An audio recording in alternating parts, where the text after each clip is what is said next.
Insyaallah. Bismillah, assalamualaikum warahmatullahi wabarakatuh.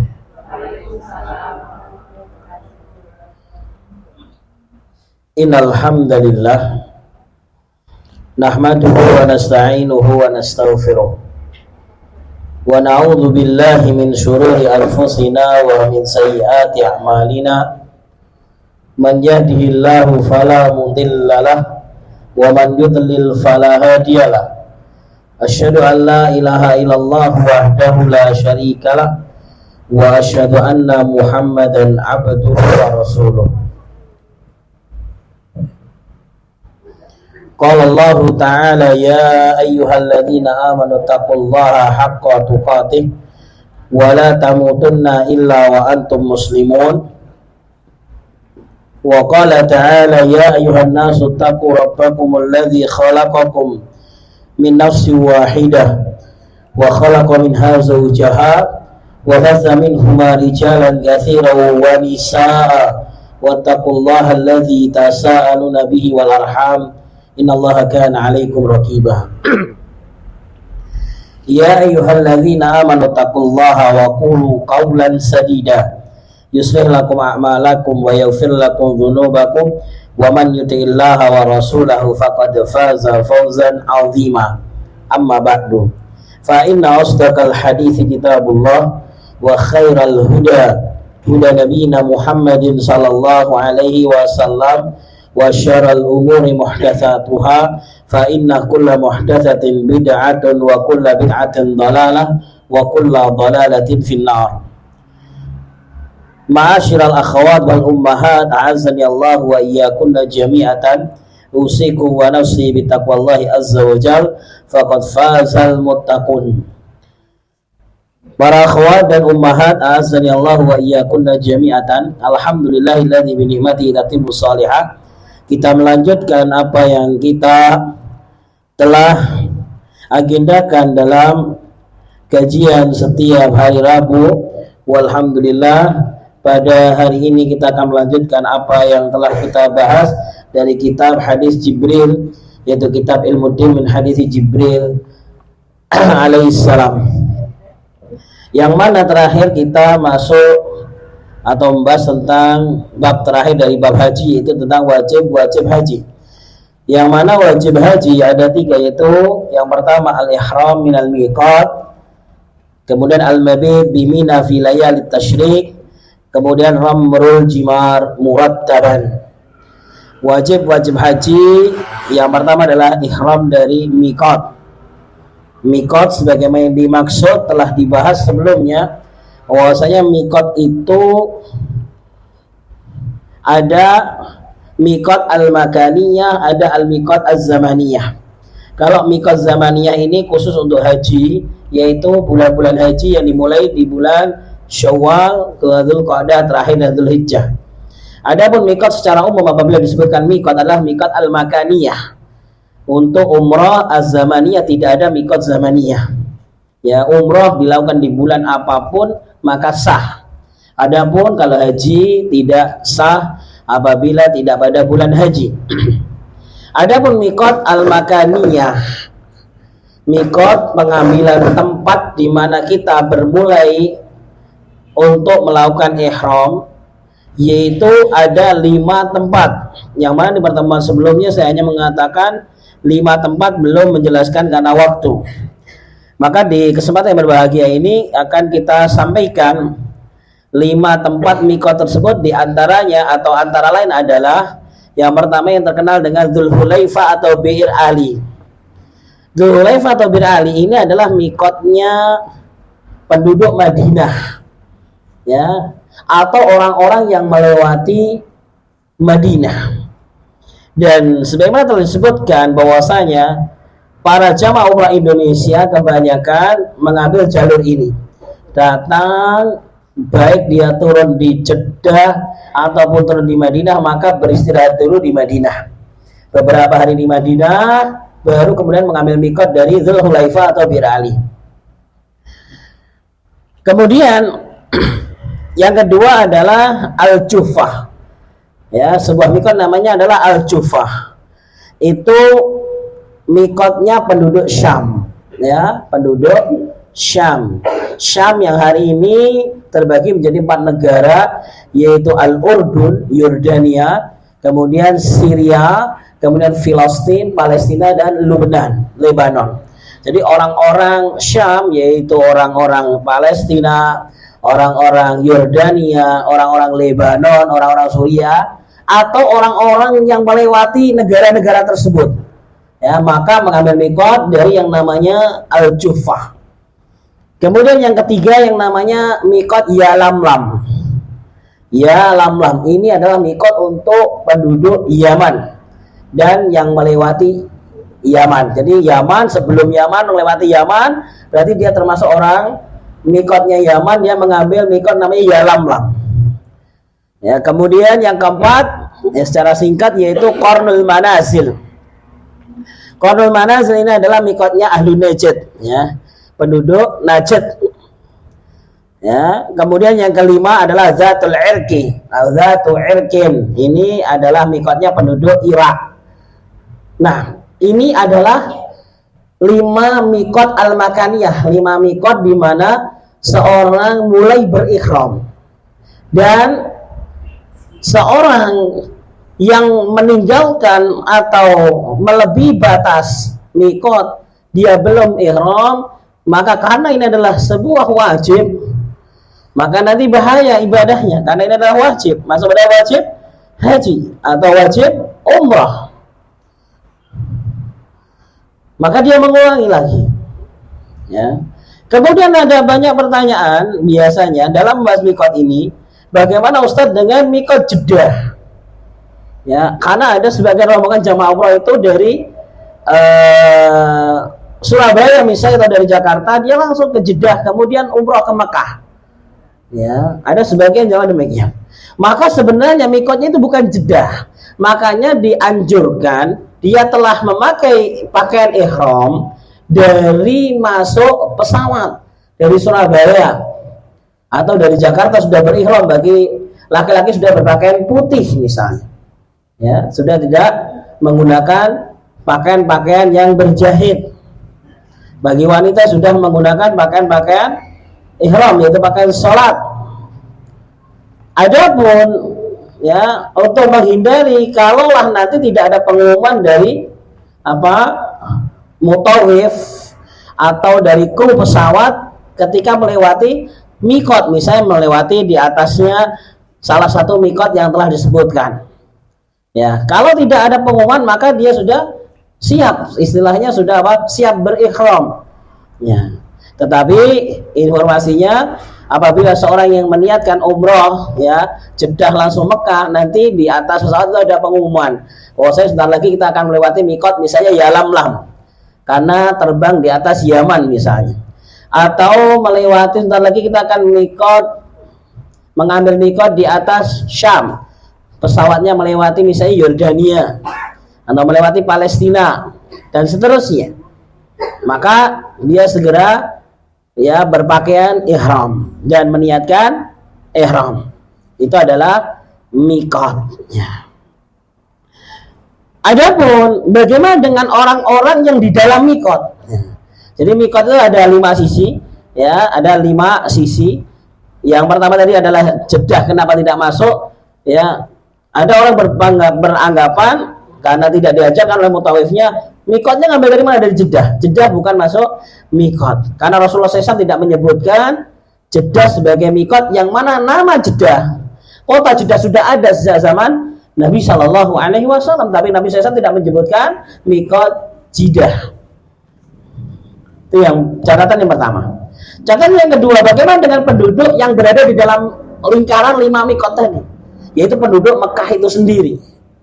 Bagaimana ketika mereka berumrah atau berihram? Maka saya mendapatkan catatan adalah seorang yang berada di dalam garis mikot, ya, maka dia adalah keluar terlebih dahulu ke tanah halal, ya, keluar ke tanah halal, karena tanah haram itu ada batasannya berapa kilo dari titik tanah haram itu, dia keluar, ya, nggak tahu ke barat, ke timur, ke selatan, keluar untuk penduduk Mekah, Ya, kemudian dia mengambil mikot di situ dari luar tanah haram. Akhwat wal ummahat, a'azzani Allahu wa iyyakum jami'an. Kalau secara garis besar, kalau seorang mengambil mikot dari Madinah atau Dzulhulaifah atau Bir Ali, Madinah itu posisinya adalah utaranya Mekah. Jadi kalau kita di Madinah, di Masjid Nabawi itu sholatnya menghadap ke selatan, madhab ngidul. Nah, sholatnya madhab ngidul. Berarti Madinah posisinya utaranya Makkah. Lah, mikotnya orang-orang Yaman atau Yalamlam itu kebalikannya. Ya, berarti dari arah selatannya Makkah. Jadi orang-orang Yaman di sekitar sana sholatnya madhab ke utara, madhab ngaler. Nah, al-akhawat wal ummahat, azani Allah wa iyyakum jami'an, itu wajib umrah, wajib haji. Yang pertama adalah ihram dari miqat. Yang kedua adalah al-mabit. Al-mabit adalah menginap di Mina fi layalit tasyrik, di malam-malam tasyrik, ya. Malam-malam tasyrik 11 12 Dzulhijjah sampai nanti, ya, tasyrik, hari tasyrik terakhir, disebut hari tasyrik terakhir adalah tanggal 13 Dzulhijjah waktu asar. Kemudian yang ketiga, wajib haji adalah ramyul jimar muraddaban, ya, melempar jumrah secara berurutan. Akhwatu fillah, azani Allah wa iyyakum jami'an. Dengan demikian telah selesailah kita membahas bab haji, ya. Kurang lebihnya insyaallah apabila nanti kita sudah ditakdirkan untuk mendapatkan panggilan haji, insyaallah ada manasik yang lebih jelas dan kita insyaallah akan lebih paham dengan jelas dan gamblang dengan mengikuti manasik yang diajarkan sebelum keberangkatan haji. Wallahu taala a'la wa a'lam. Kita masuk kepada bab baru setelah selesai pembahasan rukun Islam yang terakhir, yaitu menunaikan ibadah haji. Maka pada pertemuan kali ini atau pada pertemuan yang ke-16 ini, ya, kita akan membahas poin besar yang kedua setelah menyelesaikan tentang rukun Islam, tsaniyan al-iman. Kita akan membahas tentang rukun iman. Membahas tentang rukun iman. Sebagaimana Nabi Shallallahu Alaihi Wasallam di dalam hadis yang kita bacakan terlebih dahulu, ketika Nabi Shallallahu Alaihi Wasallam telah menjawab pertanyaan malaikat Jibril alaihissalam tentang Islam, ya, ketika Nabi Muhammad ditanya, ya Muhammad, akhbirni anil Islam, faqala Rasulullah Shallallahu Alaihi Wasallam, al-Islamu an tashhada an la ilaha illallah wa anna Muhammadar Rasulullah wa tuqimas shalah wa tu'tiyaz zakah wa tasuma ramadhana wa tahujjal baita in istata'ta ilaihi sabila. Ya Muhammad, ajarkan kepadaku tentang Islam. Maka Nabi SAW bersabda, yaitu menyebutkan rukun Islam yang 5 ini. Islam adalah ketika engkau bersyahadat, ya, mengucapkan 2 kalimat syahadat, asyhadu alla ilaha illallah wa anna Muhammadar Rasulullah. Kemudian yang kedua, wa tuqimas shalah, engkau menunaikan salat. Salat sebelum salat yang lainnya adalah salat 5 waktu, lailau wa nahara. Sebagaimana Allah Subhanahu wa taala berfirman, ya, di dalam banyak ayatnya yang menjelaskan tentang salat 5 waktu. Di antaranya adalah ketika Allah Subhanahu wa taala berfirman, a'udzubillahi minasyaitonir rajim, innas salata kanat 'alal mu'minina kitaban mawquta. Sesungguhnya sholat itu telah ditetapkan, telah ditentukan waktu-waktunya. Subuhnya, duhurnya, asarnya, maghribnya, isyaknya, maka ada waktu-waktunya sendiri yang mana, ya, datang hadis dari Abdullah bin Mas'ud radhiyallahu taala anhu ketika beliau bertanya kepada Nabi SAW, ya, ma ahabbul a'mal, ya Rasulullah, wahai Rasulullah, apa amal yang paling dicintai oleh Allah Subhanahu wa taala? Nabi SAW menjawab, as-salatu ala waktiha, salat 5 waktu tepat pada waktunya. Kemudian rukun Islam yang ketiga adalah waktu tiyaz zakah. Engkau menunaikan atau mengeluarkan zakat. Zakat yang dimaksud bukanlah hanya zakat fitrah sebagaimana yang sebagian besar kita ketahui adalah zakat yang kita keluarkan di akhir puasa, namun lebih daripada zakatul fitrah adalah zakatul mal, ya, zakat mal, ya. Yang sebagaimana seorang biasanya ketika membuat zakat maka senantiasa akan memahami atau hanya mempelajari atau mengkonversikan hartanya di dalam zakat emas.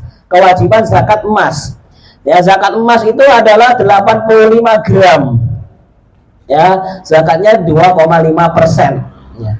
Zakat emas adalah 85 gram. Anggaplah 1 gram murni adalah 1 juta rupiah, berarti sekitar 85 juta, ya, sekitar 85 juta baru mengeluarkan zakat. Nah, ternyata setelah kita mendapatkan atau belajar beberapa waktu yang lalu bersama Asatidzah, ada yang kadang dilupakan kaum muslimin, bahwa zakat mal itu ada 2 konvensi. Yang pertama adalah ditimbang dengan ukuran emas, yang kedua ditimbang dengan ukuran perak. Yang ini kadang dilupakan. Yang perak itu tidak sama dengan emas. Perak itu ada yaitu sekitar 200 dirham. Ya, yang kalau dikonversikan itu kurang lebih hanya 14,985 gram, tidak sampai 15 gram perak. Ya, tinggal 1 gram peraknya itu berapa gitu. Kalau tidak salah 1 gram peraknya itu tidak sampai 500.000. Iya kan? Kalau 15 gram, anggaplah 500.000. Berarti kalau 15 gram sekitar 7,5 juta. Berarti harta sekitar 7 juta itu sudah ada zakatnya. Ini yang kadang lupa. Dan kita sendiri ketika membahas bab zakat kita kurang mendalami di dalam menyampaikan akan hal ini. Ya. Jadi ini sengaja saya ulang biar kita lebih perhatian terhadap harta-harta kita, karena Allah Subhanahu wa taala mengingatkan. Itu Allah Subhanahu wa taala berfirman, "A'udzubillahi minasyaitonirrajim, wa fi amwalihim haqqum ma'lum." Dan di dalam harta-harta mereka, harta kita semuanya, ada hak-hak yang diketahui, hak-hak yang harus dikeluarkan. Nah, jadi semoga Allah mudahkan kita untuk bisa menunaikan zakat. Jadi zakat mal yang mungkin selama ini kita hanya berpandangan, ya, uangku, tabunganku belum sampai 85 gram emas. Ternyata di sana ada ukuran yaitu perak yang kurang lebih tadi apabila dibentuk dalam gram adalah sekitar 15 gram, tidak banyak. Jamaah sekalian rahimani wa rahimakumullah, a'azzani Allah wa iyyakum jami'an. Kemudian yang keempat, ya, Nabi SAW menyebutkan setelah membahas tentang zakat, ya, zakat dengan berbagai modelnya, ya, tentunya zakat mal, ada zakat pertanian, ada zakat peternakan, ada zakat emas, zakat perak, dan seterusnya sudah kita bahas secara umum. Kemudian Nabi SAW bersabda, wa tasuma Ramadan, masya Allah, wa tasuma Ramadan, dan puasa Ramadan, ya. Dan alhamdulillah pada pagi hari ini kita sudah melewati 1/3 bulan Sya'ban. Hari ini tanggal 11 Sya'ban, ibu-ibu, masya Allah. Berarti bulan Ramadan tinggal 2/3 Sya'ban, alias sekitar 19 atau 20 hari. Allahumma ballighna Ramadan. Ya Allah, semoga Allah menyampaikan kita semua dengan bulan Ramadan.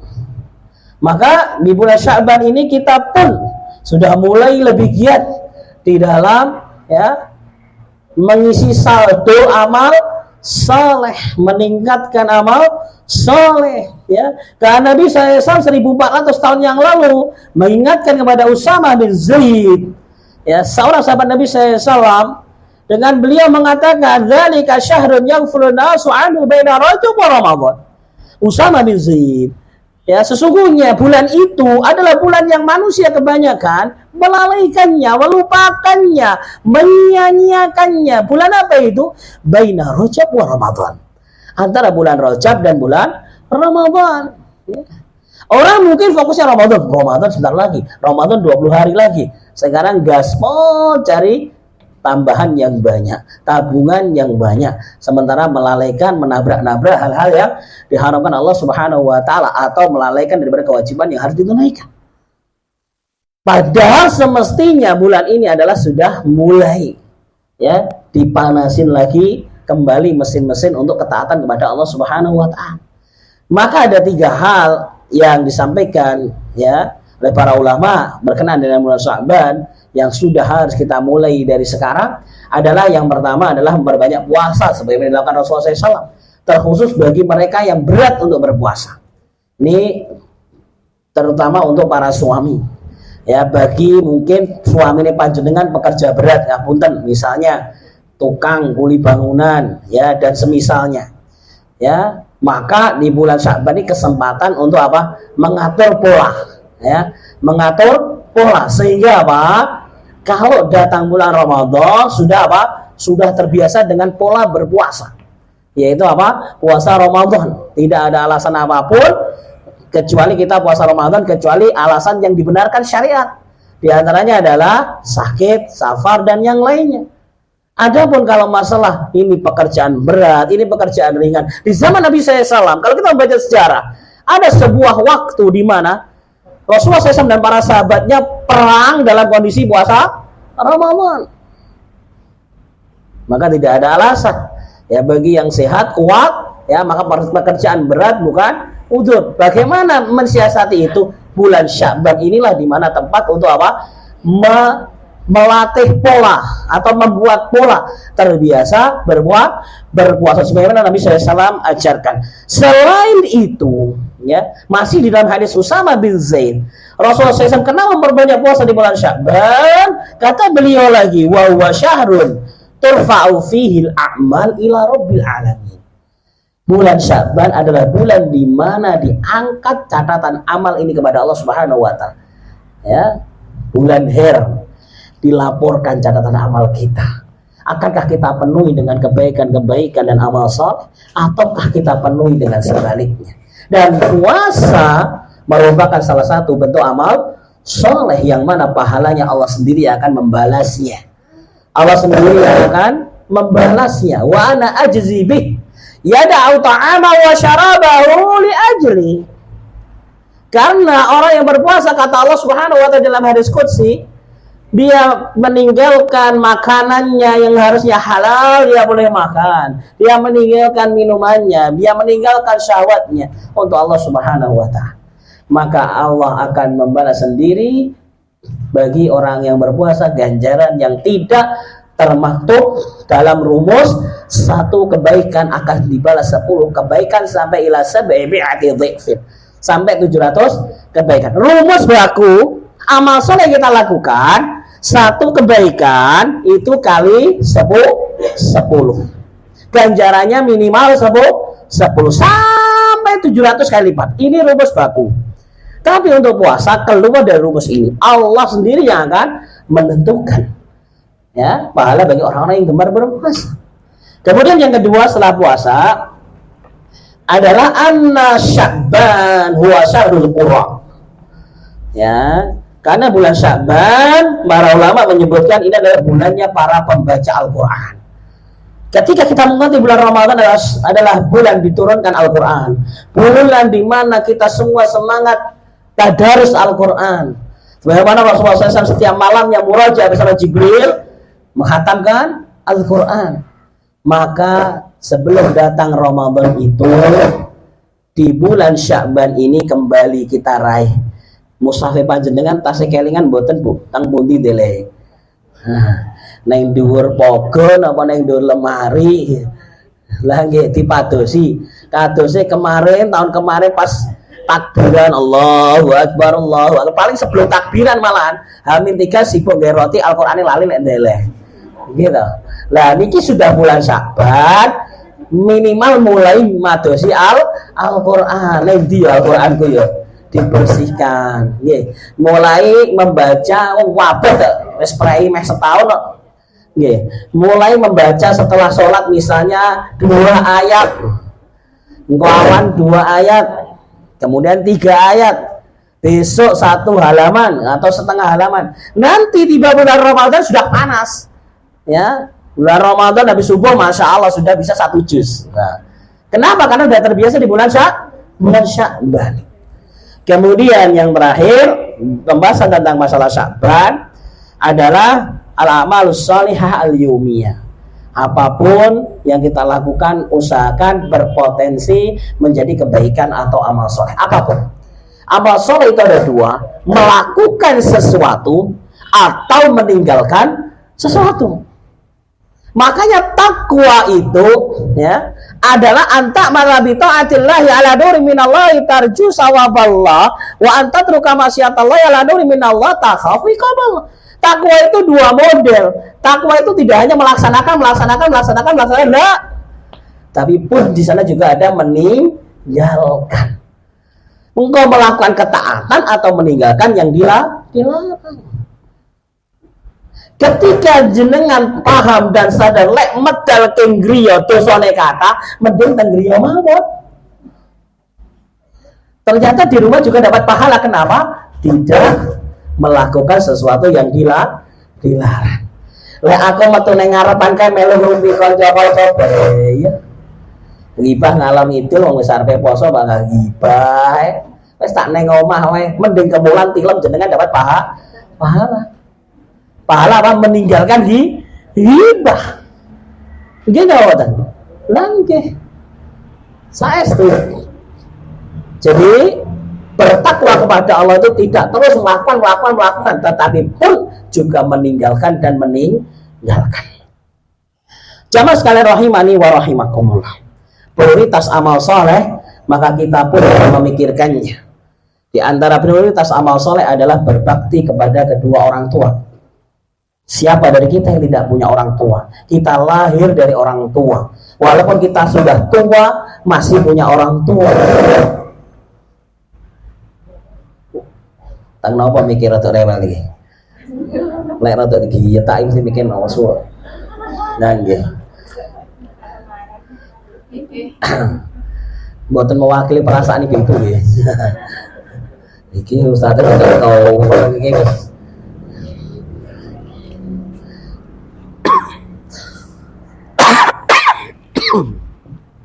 Naam akhwatu fillah wal ummahat azzani Allah wa iyyakum jami'an birrul walidain. Allah Subhanahu wa taala berfirman, a'udzubillahi minasyaitonir rajim, wa qadza rabbuka alla ta'budu illa iyyah.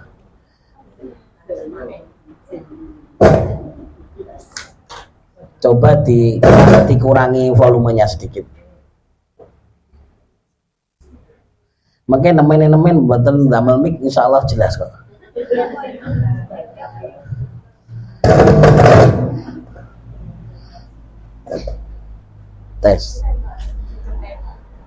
Tes malah buatan muni.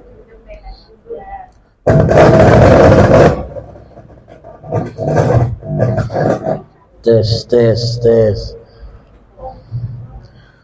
cek 1. Nah,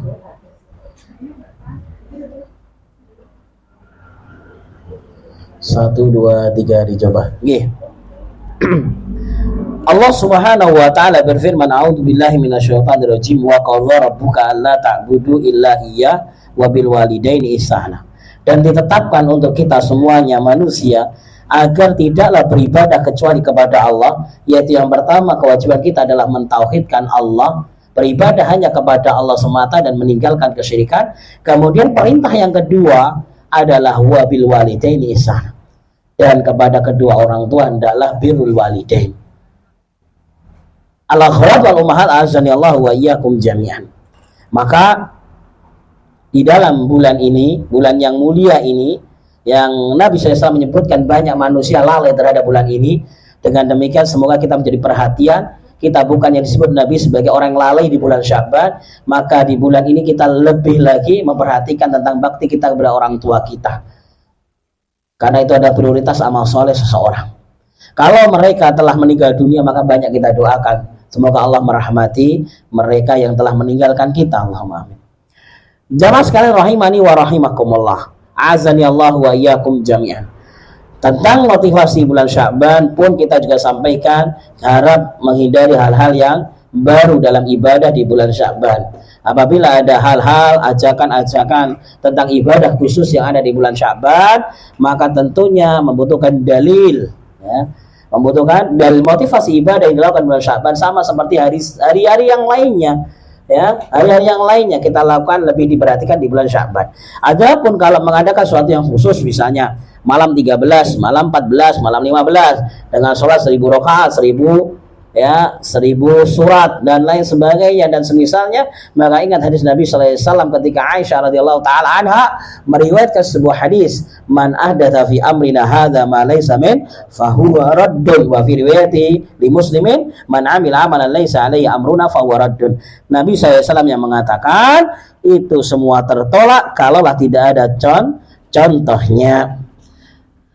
Kemudian rukun Islam yang terakhir, Nabi SAW mengatakan setelah beliau membahas watasuma Ramadan, ya, sebelum rukun Islam yang terakhir yang kita bahas adalah puasa Ramadan itu sendiri adalah puasa yang dilakukan selama sebulan, dan bagi wanita, ini khusus wanita luar biasa, sering kita sampaikan hadis berkenaan dengan wanita yang menjaga Ramadannya. Ya, masih ada 20 hari ke depan bagi panjenengan yang punya hutang segera dilunasi. Ya, jangan seneng utang tapi buatan seneng bayar. Bagi yang masih punya utang segera dilunasi, karena potensi luar biasa bagi wanita-wanita yang menjaga sholat 5 waktunya. Nabi SAW bersabda, idza shallatil mar'atu khamsaha wa shamat syahraha. Di sana ada seorang wanita muslimah yang menjaga sholat 5 waktunya dan menjaga puasa Ramadannya, wa hafizat farjaha, menjaga kehormatannya, wa ata'at zaujaha, dan dia senantiasa taat kepada suaminya. Yang mana taat di sini adalah ta'atu fil ma'ruf, la ta'ata li ma'siyatil khaliq. Ya, tidak ada ketaatan di dalam bermaksiat kepada Allah Subhanahu wa taala. Dia taat kepada suaminya dalam hal-hal yang ma'ruf, yang baik, yang mubah. 4 hal tersebut dia jaga, sholat 5 waktu, puasa Ramadan, menjaga kehormatan, dan taat kepada suaminya. Kilalaha udkhulil jannata aina ma syi'ti.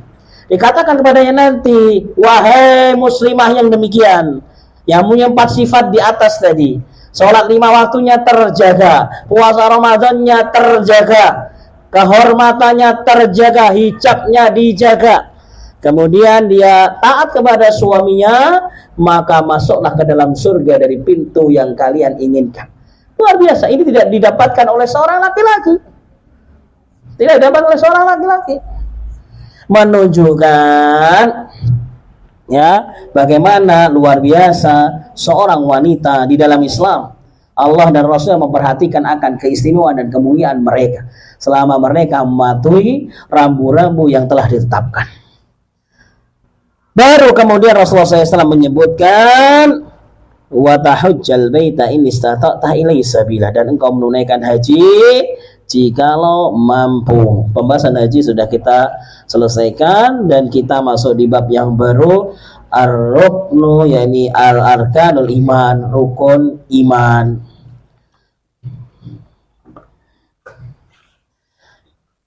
Malaikat Jibril alaihissalam ketika telah mendengar jawaban tentang Islam, maka malaikat Jibril menimpali, qala sadaqta,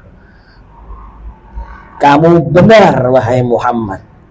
Qala fa'ajibna lahu yas'alu wa yusaddiquhu. Melihat hal demikian para sahabatnya bingung. Fa'ajibna lahu, kita heran sama itu yang bertanya itu. Yas'aluhu, takok, wa yusaddiqu, wis dijawab terus membenarkan. Jane kuwi sapa to?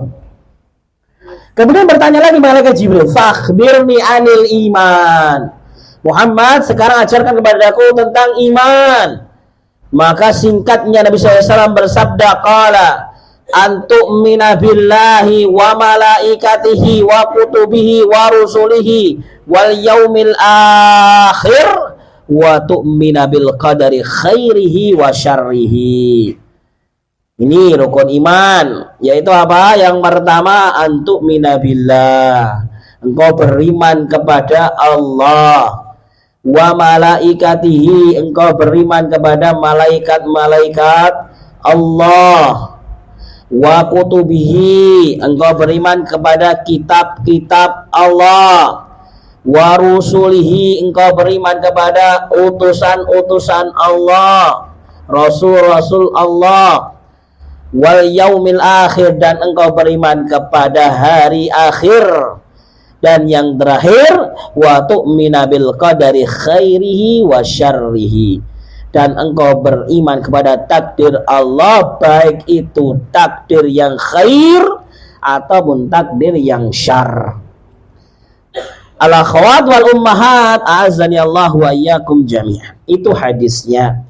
Kita sekarang membahas apa yang dijelaskan oleh Syekh Abdul Azim bin Badawi rahimallahu ta'ala.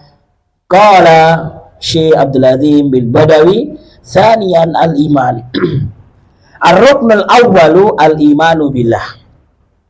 Mulai kita membahas pada hari ini tentang rukun iman, dan rukun iman yang pertama yaitu al-imanu billah, iman kepada Allah. Al-imanu billahi azza wa jalla ala arba'i maratiba. Iman kepada Allah subhanahu wa ta'ala itu mengandung 4 tingkatan. Al-martabatul ula, tingkatan yang pertama, hiya al-imanu biwujudillahi, keimanan seorang terhadap wujudnya Allah. Jadi iman kepada Allah ada 4 tingkatan yang harus diyakini, diimani. Ya, iman itu pada dasarnya artinya yakin, seyakin-yakinnya. Itu iman kepada Allah. Iman kepada Allah, iman yang bagaimana? Ada 4 tingkatan. Yang pertama ada al-iman biwujudillah, kita yakin dengan pasti, percaya bahwasanya wujudnya Allah itu ada. Al-imanu biwujudillah, ya, iman kepada wujudnya Allah. Al-martabatus tsaniyah, tingkatan yang kedua, al-imanu birububiyatillahi, iman kepada rububiyah Allah, yaitu iman terhadap af'alullah, perbuatan Allah. Allah zat yang maha menciptakan, Allah zat yang maha mengatur, Allah adalah zat yang maha memberi rezeki, Allah adalah zat ala kulli syai'in qadir, terhadap segala sesuatu Allah itu mampu. Nah, itu perbuatan-perbuatan Allah kita imani. Kemudian yang ketiga, al-martabatus salisatu al-imanu bi uluhiyatillah. Ini poin pentingnya, iman kepada uluhiyah Allah, mengimani, meyakini bahwa hanya Allah tempat kita memberikan ibadah. Sebagaimana janji kita ketika kita membaca Al-Fatihah di sholat kita, iyyaka na'budu wa iyyaka nasta'in, hanya kepada Engkau ya Allah aku menyembah, dan hanya kepadamu ya Allah aku minta tolong. Maka al-martabatus salisah, tingkatan yang ketiga adalah kita meyakini hanya Allah lah satu-satunya diberikan ibadah dan tidak kepada yang lainnya. Kemudian al-martabatur rabi'ah al-iman bi asma'illahi ta'ala wa sifatih, iman kepada asma dan sifat Allah, nama-nama dan sifat Allah. Azani Allah wa iyyakum jami'an. Kemudian beliau menjelaskan secara detail daripada tingkatan-tingkatan yang telah disebutkan. Ammal iman biwujudillahi ta'ala fa innal ulama'a qad istadallu alaihi bi arba'ati anwa'in minal adillah iyal aqlu wal fitratu wal hissu wasyara'u. Adapun iman terhadap wujudnya Allah, maka para ulama telah mengambil dalil qadistadallu ya terhadap 4 macam dalil. Yang pertama, bisa kita rasakan dengan akal kita terhadap adanya Allah, akal. Yang kedua, al-fitrah, fitrahnya manusia, semua mengakui adanya Allah Subhanahu wa ta'ala. Kemudian yang ketiga, al-his, perasaan kita mengakui adanya sang pencipta, mengakui adanya yang menciptakan, mengakui adanya yang mengatur. Bagaimana panas kadang datang pun kadang datang hujan. Kalaulah semesta yang besar ini ya tidak ada yang mengatur bagaimana semesta yang besar ini. Karena kita melihat di depan kita ada mobil berjalan, kita tidak sadar, kita tidak meyakini kalau mobil itu berjalan tanpa ada sopirnya. Ya. Yang mobil-mobil biasa saja, mobil truk dam itu ya. Kan kalau yang mobil bagus memang ada yang autopilot. Mobil truk dam bawa batu itu. Nah, itu nggak ada sopirnya. Jadi dengan percados kalau nggak ada sopirnya, jalan ngebut gitu. Tidak bisa. Begitu pula bagaimana kita merasakan siang dan malam silih berganti, hujan, angin, matahari berputar, dan seterusnya alam semesta ini. Kemudian hewan yang ada di lautan, hewan yang ada di udara, dan semua makhluk hidup yang ada, siapa yang mengatur rezeki mereka? Tentu di sana ada sang pengatur, yaitu Allah Subhanahu wa ta'ala. Allahu akbar. Wasyara, dan tentunya dalil-dalil dari Al-Quran ataupun hadis Rasulullah SAW. Ya, maka ini mencukupkan bagi kita semuanya. Orang yang waras, baik dia beriman atau tidak, dalam artian muslim ataupun kafir, maka dia akan meyakini Allah Subhanahu wa ta'ala, adanya Allah Subhanahu wa ta'ala, adanya Tuhan alam semesta. Ya, orang yang sadar, orang yang waras, tidak gila, pasti dia mengakui, baik menyebutkan atau tidak, adanya sang pencipta, adanya sang pengatur, adanya Rabbul Alamin. Kemudian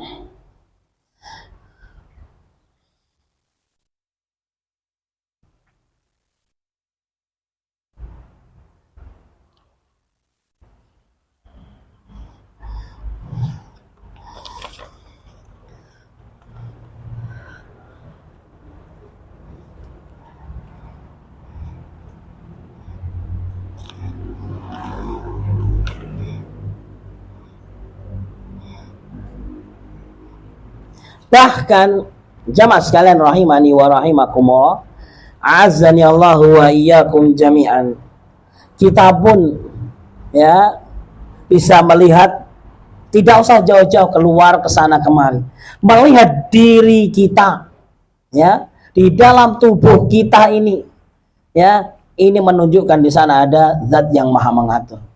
Bagaimana ya aliran-aliran darah dari atas ke bawah, dari kanan ke kiri, bagaimana persendian-persendian itu semuanya ya, sakit satu persendian bisa sakit semua, dan seterusnya ya. Ini merupakan ayat-ayat Allah Subhanahu wa ta'ala yang kita mesti lebih sadar bahwa ini semua adalah ada yang menciptakan, ada yang mengatur.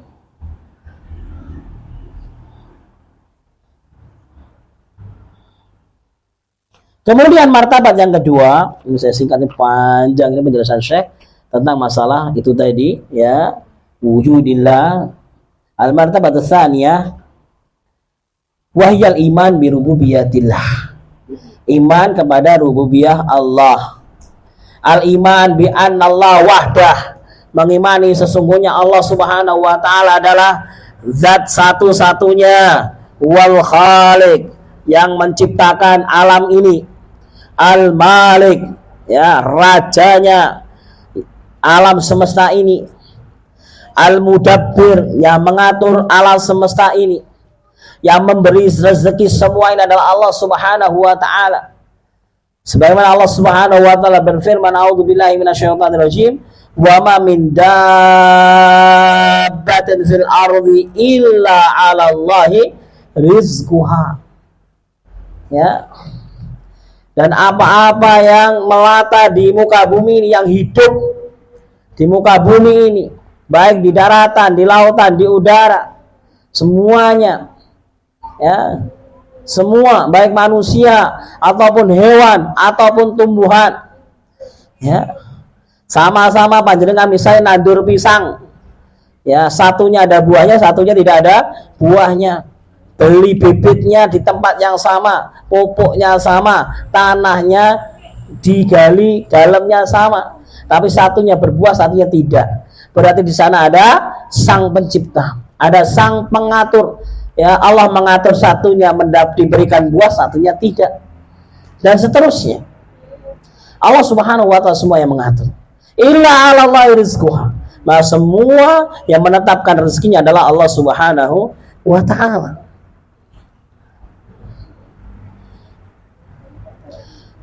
Fala khaliqa li hadzal kaun wa liman fihi illa Allah azza wa jalla. Maka dengan demikian tidak ada lagi pencipta untuk alam semesta ini selain Allah Subhanahu wa taala.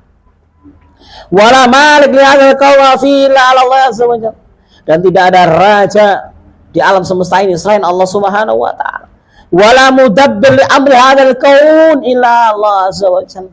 Dan tidak ada zat yang maha mengatur selain Allah Subhanahu wa ta'ala, mengatur alam semesta, ya, di atas, di bawah, di laut, semua yang membutuhkan keteraturan, ya. Allah Subhanahu wa ta'ala. Bagaimana Allah mengatur perputaran matahari, bagaimana Allah mengatur perputaran bulan, bagaimana Allah mengatur siang dan malam, bagaimana Allah mengatur curah hujan, ya. Bagaimana Allah mengatur kapan gunung itu meletus dan kapan harus bertahan. Allah semua yang mengatur. Maka tidak ada yang mengatur demikian selain Allah Subhanahu wa taala. Walal mudabbir, ya, dengan perkara yang besar di alam semesta ini kecuali Allah Subhanahu wa taala. Fallahu wahdahu wal khaliq. Dan Allah ada satu-satunya sang pencipta. Ya. La khaliqa ghairahu. Tidak ada pencipta selain Allah Subhanahu wa ta'ala. Wala malik siwa. Dan tidak ada raja selain Allah Subhanahu wa ta'ala. Akhwatu fillah, a'azani Allahu wa iyyakunna jami'atan. Wa minal iman birrububiyah. Dan termasuk keimanan kepada rububiyah Allah. Al-imanu bi anna Allah wahdahu alladhi yudabbiru amra hadzal kaun. Ya, keimanan kita kepada Allah dengan keyakinan yang pasti bahwasanya yang mengatur alam semesta ini adalah Allah Subhanahu wa taala. Dari dulu sampai hari kiamat. Ya, alam semesta ini diatur oleh Allah Subhanahu. Allahu Ahad. Allah zat yang esa, tidak ada yang lainnya. Harus kita imani, kita pun tanamkan kepada keluarga kita, kepada putra putri kita. Semua ini adalah milik Allah. Alhamdulillahi rabbil alamin. Segala puji hanya milik Allah Subhanahu wa ta'ala, yang mana Allah Subhanahu wa ta'ala Rabbul alamin, Rabbnya alam semesta, pemiliknya alam semesta, rajanya alam semesta.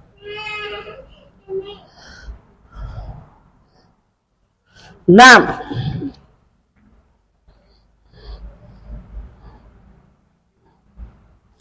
al-martabatus salisah. Kemudian Syekh menyebutkan tentang tingkatan yang ketiga di dalam iman kepada Allah setelah al-imanu biwujudillah, kemudian al-imanu birububiyatillah, yang ketiga ada al-imanu biuluhiyatillah azza wa jalla. Ini poin besarnya, ya, yang mana di poin 1, poin 2, ya, orang-orang non muslim pun mereka mengakui adanya pencipta, mereka mengakui adanya sang pengatur, semesta alam dan lain sebagainya. Namun untuk poin yang ketiga, keimanan kepada Allah Subhanahu wa taala dalam hal ibadah, inilah menjadikan seorang itu muslim atau tidak. Ya. Ini menjadi pembeda bagi kita dengan orang-orang yang menyekutukan Allah Subhanahu wa taala, yaitu al-iman bi uluhiyatillahi azza wa jalla.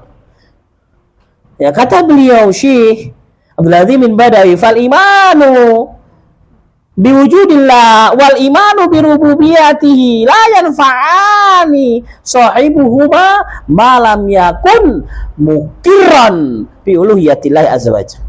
Seorang yang hanya percaya adanya Allah, percaya Allah yang mengatur, yang menciptakan, tanpa percaya dan meyakini bahwasanya Allah adalah tempat satu-satunya diberikan ibadah, maka la yanfa'ani sahibuhuma. Maka keimanannya terhadap wujudnya Allah dan keimanan terhadap rububiyah Allah tidak bermanfaat bagi orang yang meyakininya. Ya, tidak bermanfaat maksudnya apa? Tidak menjadikan dia masuk Islam. Ya, tidak menjadikan dia keimanan yang diterima Allah Subhanahu wa taala. Laqad kana musyrikun, Syekh Abdul Azim menyebutkan, dulu orang-orang musyrik ya, yata'arrafuna bi wujudillah wa yuqirruna bi rububiyatihi. Orang-orang musyrik dulu itu mengakui tentang adanya Allah, wujudnya Allah, dan mereka mengakui tentang perbuatan Allah, yaitu rububiyah Allah. Ya, falamma qila lahum qulu la ilaha illallah ankaru dzalika wa qalu. Makanya ketika Nabi Shallallahu Alaihi Wasallam mengajak mereka, ya, untuk mereka menyembah hanya kepada Allah semata. Jadi Rasulullah SAW mengajak orang-orang Quraisy, orang-orang musyrikin Quraisy itu mengajak agar mereka meninggalkan berhala mereka dan menyembah hanya kepada Allah yang esa, yang satu. Bukan hanya mengajarkan kepada musyrik, ini loh Allah sang pencipta, ini loh adanya Allah sebagai yang menciptakan alam, bukan. Tetapi diajak agar mereka beribadah hanya kepada Allah sang pencipta, Allah Rabbul Alamin, dan meninggalkan sesembahan selain Allah. Maka mereka menjawab ketika diajak demikian, diajak apa? Mengesahkan Allah semata, diajak hanya beribadah kepada Allah dan meninggalkan berhala-berhala yang harus mereka tinggalkan. Aj'alul aliha ilahan wahidah. Kata orang-orang musyrik, apa ya kami ini harus menjadikan Tuhan-Tuhan sing wakeh iki diringkes dadi siji? Apa ya mungkin gitu.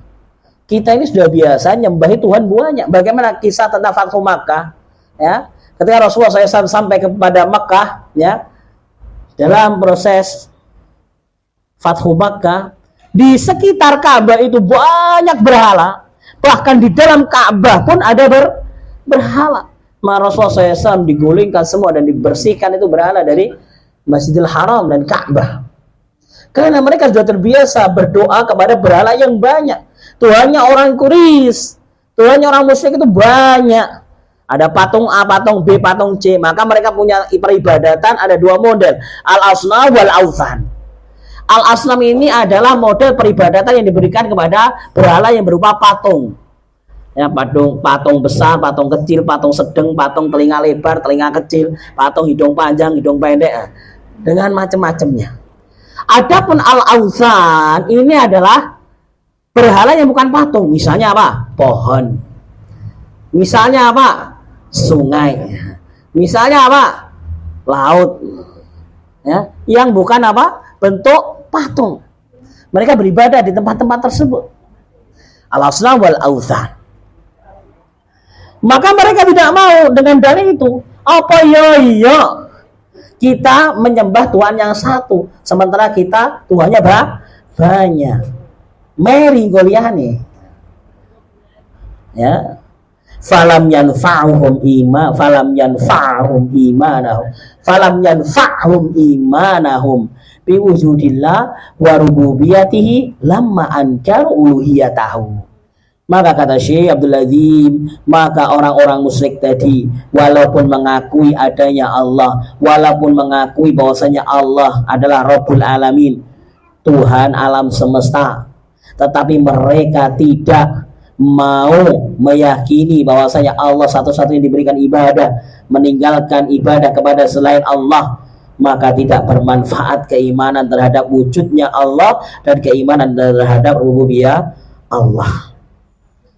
Wa qala Allahu anhum, ya, di dalam surat As-Saffat, a'udzubillahi minasyaitonir rajim, fa innahum yawma idzin fil adzabi mushtarikun inna kadzalika naf'alu bil mujrimin innahum kanu idza qila lahum la ilaha illallah yastakbirun wa yaquluna inna la tariku alihatana la syairin majnun. Orang-orang musyrikin Quraisy ini congkaknya luar biasa. Ya, orang musyrikin Quraisy, kalau kita membaca kisah Nabi SAW di dalam, ya, tragedi, ya, bahwasanya Rasulullah SAW diminta oleh orang-orang Quraisy menunjukkan mukjizatnya sebagaimana para nabi sebelumnya. Ada Nabi Musa yang membelah lautan, Nabi Musa yang menjadikan tongkatnya jadi ular, ya. Kemudian Nabi Saleh dengan unta yang keluar dari batu, Nabi Isa yang bisa menghidupkan orang mati. Orang-orang musyrik Quraisy ini jarak Nabi SAW. Lek sampai Nabi, yaudah nabi-nabi terdahulu, apa mukjizatnya? Ya, sampai pada suatu waktu orang musyrik Quraisy tidak menentukan mukjizatnya. Maka Allah Subhanahu wa taala tunjukkan di kepala mereka sendiri, di mata kepala mereka sendiri dengan apa? Terjadinya terbelahnya bulan. Mereka melihat dengan mata kepala sendiri, ya. Tapi mereka mengingkari. Mereka tidak beriman, ya. Dan ini menjadi awal mula, ya, awal mula apa? Kuatnya, kokohnya, kerasnya hati-hati musyrikin Quraisy. Ketika mereka melihat tanda-tanda dengan mata kepala sendiri, tidak mengimani, ya, Rasulullah SAW. Setelah beberapa waktu setelah terbelahnya bulan, Allah Subhanahu wa taala mengisra mi'rajkan Rasulullah SAW, ya, perjalanan dari Mekah ke Palestina ke Sidratul Muntaha dan balik lagi sampai Mekah dalam waktu 1 malam. Orang Quraisy tidak lihat, bisa percaya? Tidak bisa. Mau yang dengan mata kepala sendiri bulan terbelah, bahkan mereka menunggu kaum yang ada di perjalanan, ya, kafilah dagang, ya, ketika ditanya, apa kemarin kalian melihat bulan terbelah? Iya, kami lihat bulan terbelah, ya, satu di atas bukit, satu di bawah bukit, ya, terbelah, bulannya benar-benar terbelah. Bagaimana mungkin mereka percaya terhadap Isra Mi'raj? Maka Rasulullah SAW tidak putus asa dalam berdakwah. Rasulullah keliling dari kabilah 1, kabilah 2, kabilah 3, sampai seluruh kabilah yang ada di Quraisy. Rasulullah SAW datang kepadanya, qulu la ilaha illallah tuflihun. Katakanlah la ilaha illallah tuflihun, engkau akan beruntung.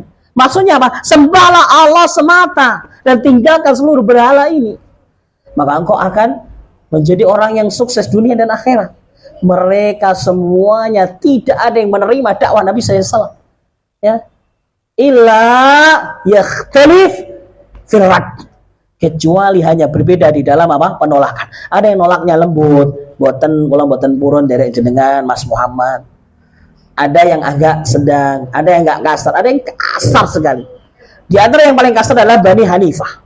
Bani Hanifah muncul dari Bani Hanifah. Sebenarnya Nabi SAW seorang yang mengaku Nabi palsu yang namanya Musailamah Al-Kadzdzab, itu dari Bani Hanifah.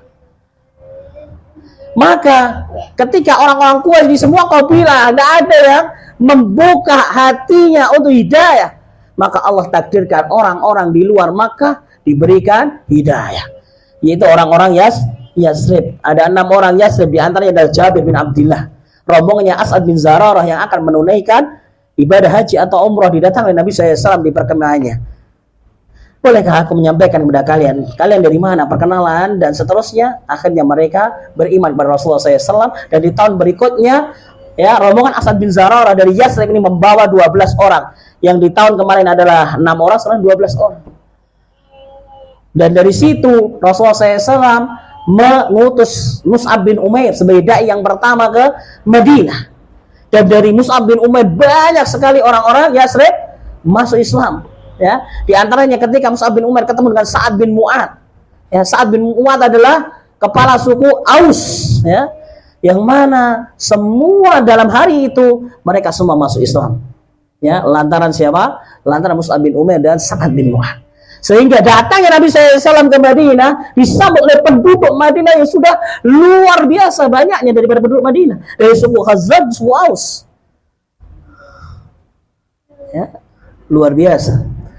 Di Mekah tidak diterima, di Mekah disepelekan, di Mekah dibully. Namun Allah Subhanahu wa taala ya menyiapkan pasukan-pasukan yang siap mendampingi Rasulullah SAW, itu orang-orang Yasrib, orang-orang Madinah. Jamaah sekalian rahimani wa rahimakumullah, azani Allah wa iyyakum jami'an. Maka di dalam jalan dakwah ini, ketika kita sedikit membaca kisah-kisah tentang perjalanan dakwah Nabi SAW, ya, ada dua model. Yang pertama, bagi kami selaku pendakwah, ingatlah para panitia dakwah, ingatlah ketika kita lagi dicoba, ya, kadang panitia dakwah ada cobaannya, ya, atau pendakwah itu juga ada cobaannya, panitia dakwah ada cobaannya, kok jadi kayak gini, sabar. Ingat, kalau tidak jenengan yang ambil baik kebaikan ini, Allah akan kirim orang lain. Begitu pula sebagai kita, orang yang menerima dakwah. Kalau kita tidak menerima dakwah, Allah akan berikan dakwah kepada orang lain. Sebagaimana orang Quraisy yang sudah buta hatinya tadi, mereka tidak diberikan hidayah oleh Allah Subhanahu wa taala, tetapi Allah justru memberikan hidayah pada orang luar Quraisy. Orang Yasrib, jauh. Suku Ghifar, siapa? Abu Dzar Al-Ghifari di waktu itu pun dapatkan hidayah. Ya, dari suku Ghifar. Orang Quraisy enggak masuk Islam. Illa qalila, kecuali sedikit. Ya, terutama dari sahabat-sahabatnya siapa? Abu Bakar As-Siddiq radhiyallahu taala anhu, dan banyakkan dari golongan orang-orang menengah ke bawah. Ya, mantan-mantan budak Bilal bin Rabah dan seterusnya. Jamaah sekalian rahimani wa rahimakumullah, azani Allah wa iyyakum jami'an. Maka itulah Nabi SAW terus mendakwahkan uluhiyah Allah, ya, agar manusia beriman terhadap uluhiyah Allah. Karena itulah yang menentukan keislaman seseorang.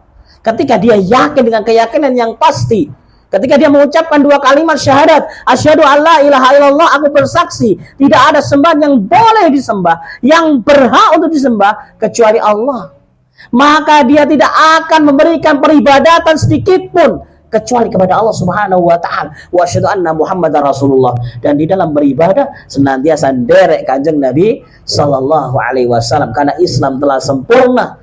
Kalaulah kita mengada-ngadakan sebuah peribadatan baru, berarti kita tidak mengakui kerasulan Rasul SAW secara langsung. Secara tidak langsung kita mengkhianati Rasulullah SAW. Kita meyakini bahwa Rasulullah tidak melepas semua risalahnya, tidak memberikan semua. Kenapa? Rasulullah tidak mengajarkan kita mengada-ngadakan. Karena Allah sudah menutup ayatnya, risalah Rasul SAW, dengan ketika Allah Subhanahu wa taala berfirman, a'udzubillahi minasyaitonirrajim, al-yauma akmaltu lakum dinakum wa atmamtu 'alaikum ni'mati wa raditu lakumul Islam madinah. Maka tidak ada alasan lagi kita membuat sesuatu perkara dalam agama. Yang ada kita lakukan, banyak yang belum kita tunaikan. Kok mau membuat hal yang baru? Wallahu ta'ala a'la wa alam. Terus, wa ma'nal iman bil uluhiyah. Nanti saya nggak lihat jam 11.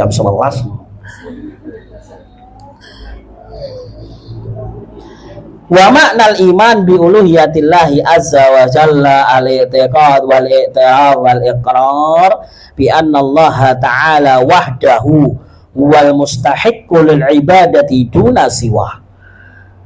Makna keimanan terhadap uluhiyah Allah yaitu meyakini, mengakui, menetapkan di dalam hati kita bahwasanya Allah adalah satu-satunya yang berhak diberikan ibadah duna siwa. Tidak ada yang lainnya. Fakama khalaqa wahda, sebagaimana yang menciptakan adalah hanya Allah. Yajibu an yu'bada wahdah, maka begitu pula kita meyakini akan wajibnya ibadah hanya kepada Allah semata. Fajibu alal muslim an ya'rifa dzalik. Wajib kepada seluruh kaum muslimin mengetahui hal itu. Maka kita ajarkan kepada putra-putri kita ketika mereka mengucapkan la ilaha illallah, maka ajarkan makna yang benar. Memang secara tekstual ya, kalau kita membaca la, tidak ilaha, Tuhan, ilah kecuali Allah, Allah tidak ada Tuhan kecuali Allah. Ini secara tekstualnya memang begitu, tetapi secara makna adalah kurang tepat. Kita sampaikan pada putra-putri kita, tidak ada yang boleh disembah kecuali Allah. Tidak ada yang benar boleh disembah kecuali Allah. Tidak ada sesembahan yang boleh disembah kecuali Allah. La ma'budu bihaqqin illallah. Nah,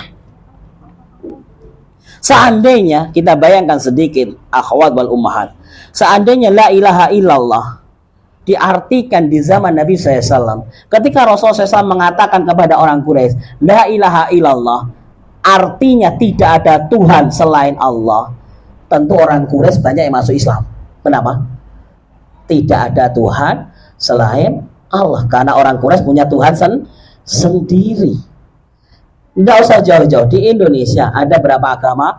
5 agama yang diakui, atau 6. Islam ada Tuhannya Allah, Kristen ada Tuhannya, Hindu ada Tuhannya, Protestan ada Tuhannya, Buddha ada Tuhannya. Kalau dikatakan tidak ada Tuhan selain Allah, itu Tuhan semua. Apakah semua itu adalah Allah? Tentu tidak. Yang benar apa? Tidak ada Tuhan yang benar yang boleh disembah. Tuhan itu oke, tetapi yang boleh disembah hanyalah Allah Subhanahu wa ta'ala. Itu yang menjadikan orang Quraisy tidak ada yang menerima dakwah Nabi sallallahu alaihi wasallam. Karena mereka adalah afhamul lughah. Orang Quraisy itu paham bahasa Arab. Ya, Nabi SAW mengatakan, "Qul la ilaha illallah tuflihun." Quraisy. Bagaimana ketika Rasulullah SAW naik ke Bukit Safa, memanggil ya fulan, ya fulan, ya bani fulan, ya bani fulan, ya bani fulan, semuanya ngumpul. Ya. Kemudian Nabi SAW mengetes dulu mereka.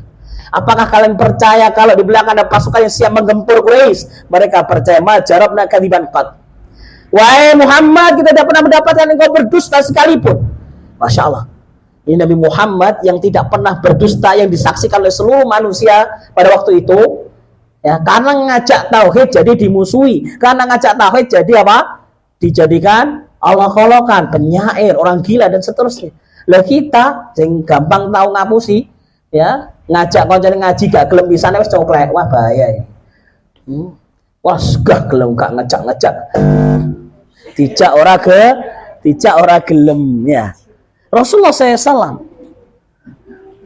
Ini bel gitu ya. Rasulullah SAW, saya lanjutkan sedikit. Bahwasanya ketika memanggil fulan bani fulan tadi itu, ya, dites dulu orang-orang Quraisy. Orang Quraisy mempersaksikan, sampai detik itu mempersaksikan. Majarabna kaliman qad. Muhammad sampai gak tau ngapa dhewe. Awake dhewe percaya kabeh karo sampean. Bongkokan wis gitu. Sampai disebutkan satu rumah itu pasti mengirim satu utusan, baik anaknya, istrinya. Pokoknya satu rumah itu harus ada yang berangkat. Bahkan budaknya mungkin. Udah itu Muhammad yang manggil. Maka ketika Nabi SAW mengatakan qulu la ilaha illallah tuflihun, ucapkan la ilaha illallah, aku akan beruntung. Siapa yang berdiri duluan? Abu Lahab. Semua orang Quraisy tadi sudah sepakat Muhammad tidak pernah berdusta. Maka mereka hanya remang-remang, mereka hanya bisik-bisik. Muhammad ngomong apa Muhammad? Tidak ada yang berangkat suara karena mereka mengetahui bahwa Muhammad adalah orang baik, orang yang terkenal jujurnya. Kecuali pamannya Abu Lahab. Dia berteriak, tabban laka ya Muhammad, alihada jama'tan. Muhammad, engkau kumpulkan kita hanya untuk ini. Fa'anzalallahu surat Al-Masad. Dibalas langsung dari langit. Allah Subhanahu wa ta'ala turunkan surat Al-Masad. Allah, tabbat syada abi lahabi watab. Yang celaka bukan Muhammad, yang celaka adalah Abu Lahab dan istrinya yang menghalangi dakwah. Wa imra'atuhu hammalatal hatab. Maka wahai para akhwat wal ummahat serta para pejuang dakwah, maka bersemangatlah di dalam ya berdakwah ini ya. Justru mereka yang menghalangi takutnya mendapatkan azab sebagaimana istrinya Abu Lahab. Na'udzubillahi min dzalik. Jamaah sekalian rahimani wa rahimakumullah.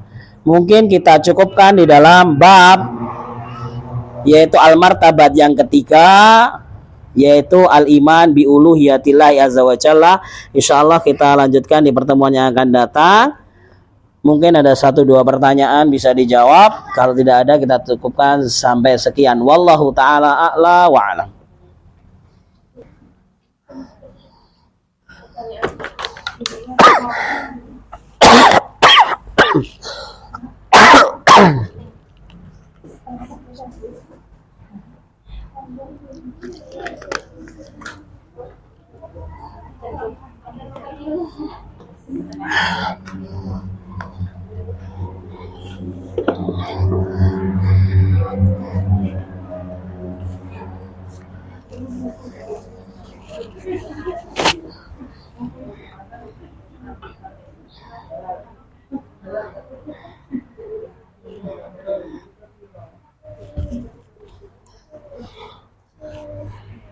Alhamdulillah, pertanyaan cuma 1.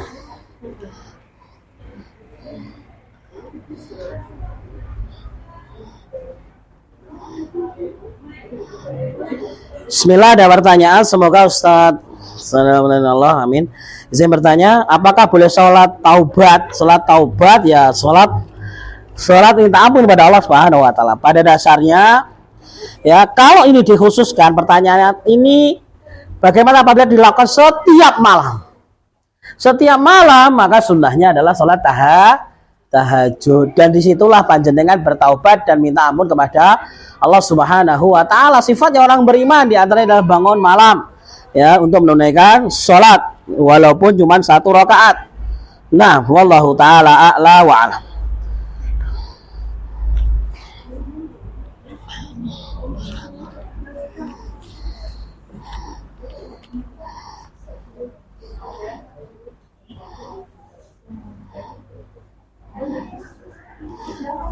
Untuk utang puasa yang mungkin belum dibayar saat masih anak-anak tapi sudah balik, bagaimana? Syukran pencerahannya. Bismillah, wallahu a'lam. Kalau bisa dikira-kira, bisa dihitung. Pernah kita bahas dulu dalam bab puasa. Misalnya panjenengan sekarang lulus SMA, baru ngaji, jenengan ingat haidnya kelas 2 SMP, berarti 5 tahun tidak puasa, ya berarti 5 kali 30, kan begitu.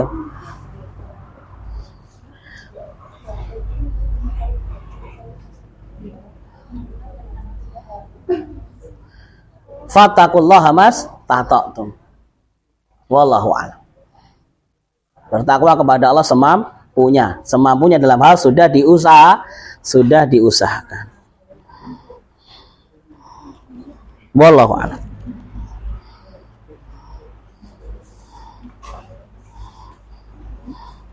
Dan pernah kita bahas tentang masalah ini, puasa dengan sholat. Karena puasa sampai orang meninggal, kalau punya hutang bisa diwakilkan oleh ahli warisnya, dipuasakan.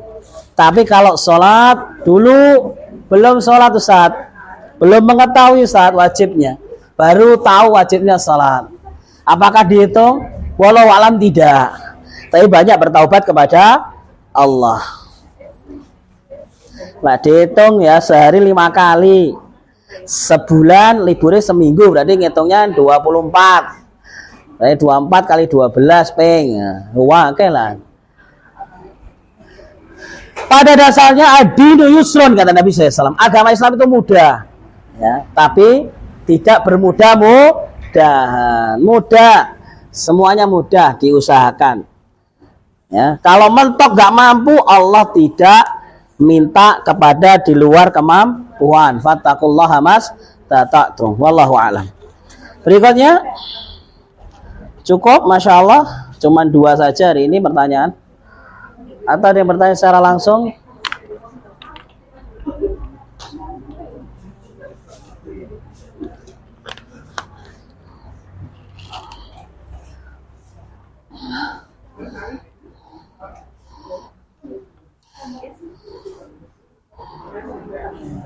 Yakfi? Nah, tatim bidu'ai kafaratul majlis. Subhanakallahumma wa bihamdika asyhadu an la ilaha illa anta astaghfiruka wa atubu ilaik. Idza asabtu fahadha min Allah wa idza akhtatu fahadha min jahli wa minasyaitan. Aqulu qawli hadza wa billahi taufiq wal hidayah war ridha wal inayah. Wassalamualaikum warahmatullahi wabarakatuh.